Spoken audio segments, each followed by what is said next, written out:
Well, on this MLK Day, we decided to go back into the archives for an impactful interview that we did last year. It's about the Reverend C.T. Vivian, a stalwart figure in the struggle for civil and human rights, and another close confidant of Dr. King. His son, Al Vivian, recollects on his father's amazing work.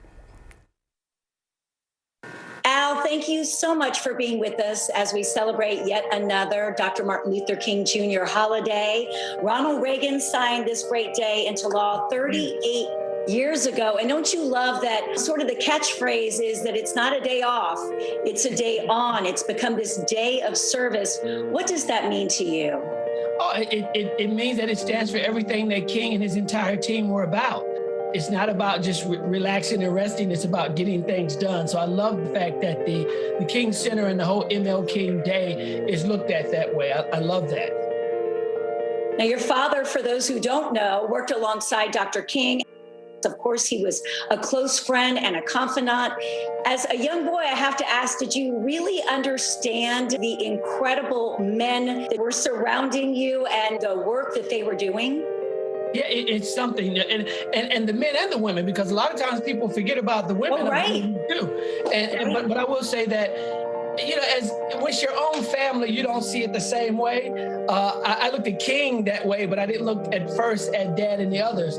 It wasn't until later in reflection that I learned to look at them for what they really, really were. I look at them now, the movement, King's team, as the fathers and the mothers of democracy in America. And I say that because when millions of people are denied access, the right to the vote, that's not democracy. So we had the founding fathers, but they were the founding fathers and mothers of democracy. They created a full democracy because before that, we were not that until the Voting Rights Bill was signed into law. And the fact that they did that without firing a single bullet or throwing a single punch, they did it with love. That's just huge to me. Is there a specific memory that really just resonates with you, something that you always draw upon for strength, or just it's just a powerful memory? Yeah, I think for me, the most powerful, the confrontation between Dad and Sheriff Clark on the courthouse steps when he was registering people to vote and was being denied. What I really like about that scene, and this is something that the vast majority of people missed, in fact, I missed it for decades, is that in that confrontation, that verbal confrontation, Dad says to Sheriff Clark at one point, he says, "You're not as evil a man as you act."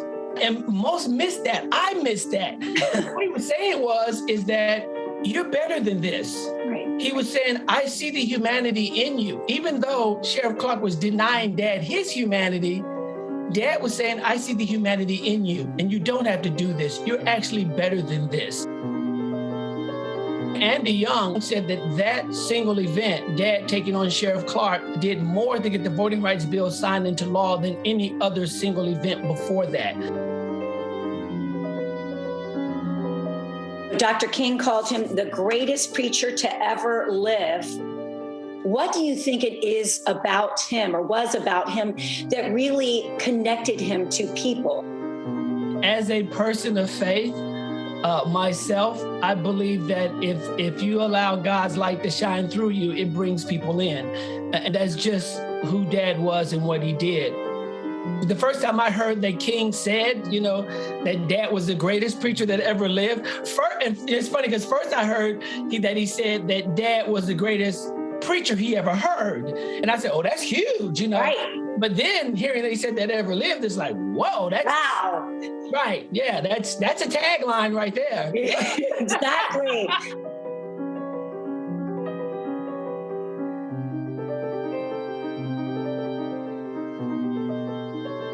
Al, it's been 2 years since he passed. Where do you think we are, and what we've seen in these last 2 years in terms of our civil rights? How far do you feel like we've come? So, you know, it's kind of like that opening line of the old Dickens tale, A Tale of Two Cities. It was the best of times, it was the worst of times. Right.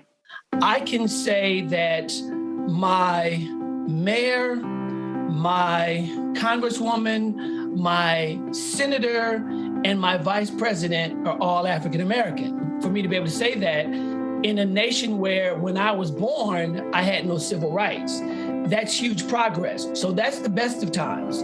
The worst of times, though, I'm also seeing that precious right that people of color had to fight for, that others to take for granted, the right to vote, is now under attack.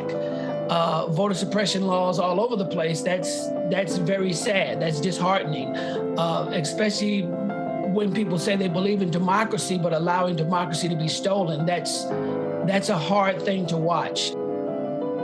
But as a former Army captain who's a lover of the Constitution and a lover of this nation, I believe that we will rise above that and fix that. But until we do, it's going to happen.